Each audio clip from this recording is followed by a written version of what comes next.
body have so many scars? I hurt you so badly. Huh? Don't hardly remember, ma'am. What's your name? John Coffee, ma'am. Like to drink. Only not spelled the same.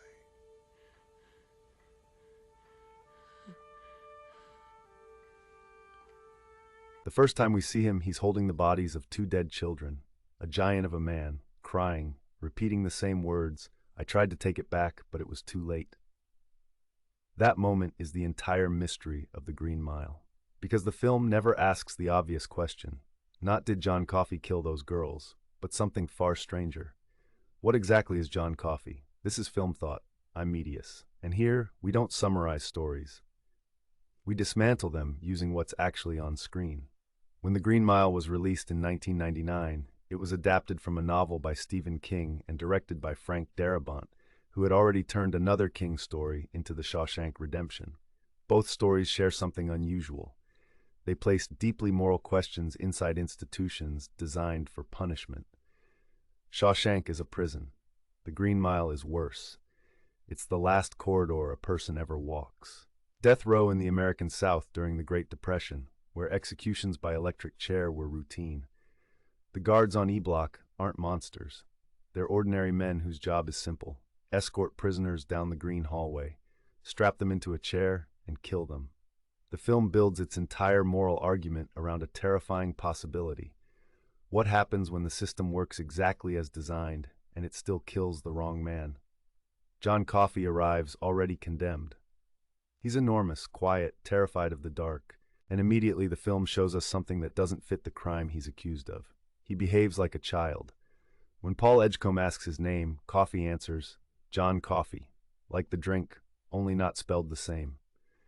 The line sounds simple, but the film repeats it several times, because the name matters, not just for the joke, but for the initials, JC. That alone doesn't prove anything, but the film keeps layering evidence. The first miracle is small, almost invisible. Paul Edgecombe suffers from a severe urinary infection. The pain is constant and humiliating. Then Coffey grabs Paul. He inhales violently, like he's sucking something out of him. Black insects pour from Coffey's mouth, and the infection is gone. The film doesn't explain it, but it does establish a rule.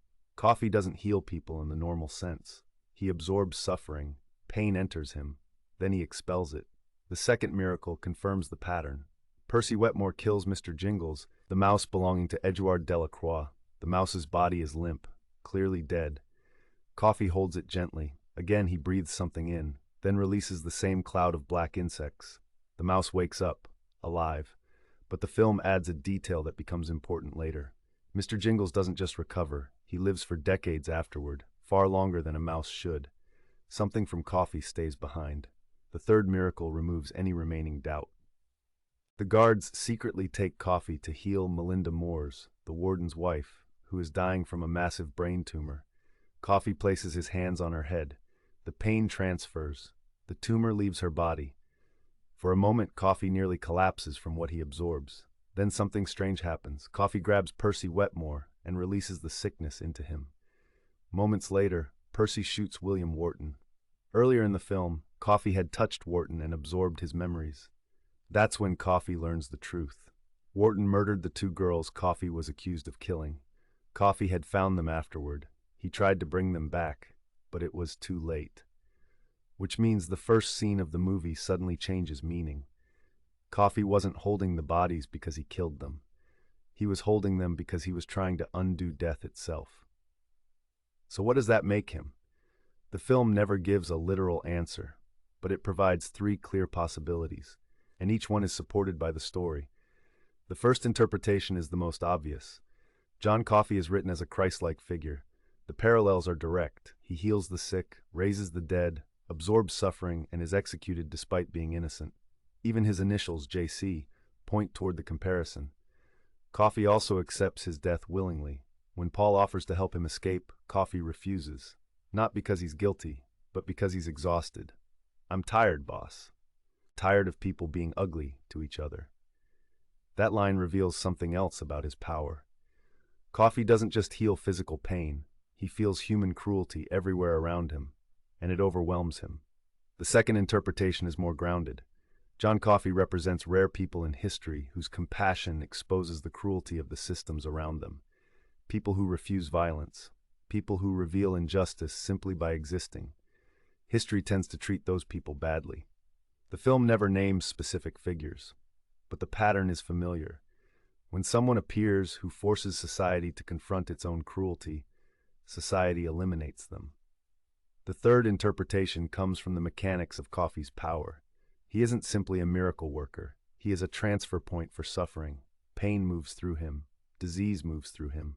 Even memories move through him. When Paul holds Coffey's hand near the end of the film, Coffey shows him the truth about the murders. The memory passes directly into Paul, and with it something else. Longevity. Decades later, Paul is still alive, far beyond normal human lifespan, just like Mr. Jingles, which suggests the same thing happened to both of them. Coffey left something of himself behind, not intentionally, but as a consequence of his power. But the film answers the original question in a quieter way, right before his execution. Coffey asks for one final thing, to watch a movie. He has never seen one before. So the guards project a Fred Astaire musical inside the prison. Coffey watches in wonder, a simple dance scene, pure joy. For a moment, the entire death row block becomes peaceful, and then Coffey walks to the electric chair, afraid of the dark, but not resisting. That moment reveals the final truth about what he is. Not an angel, not exactly a Christ figure, not even just a supernatural creature.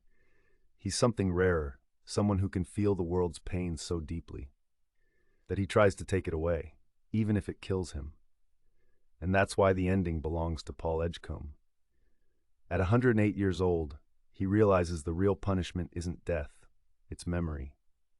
Paul has lived long enough to watch everyone he loves disappear, because he once helped execute a miracle. Sometimes the Green Mile really is that long. If you see another meaning hidden in the Green Mile, share it below. If you enjoy breaking down stories like this, subscribe for more. Until next time.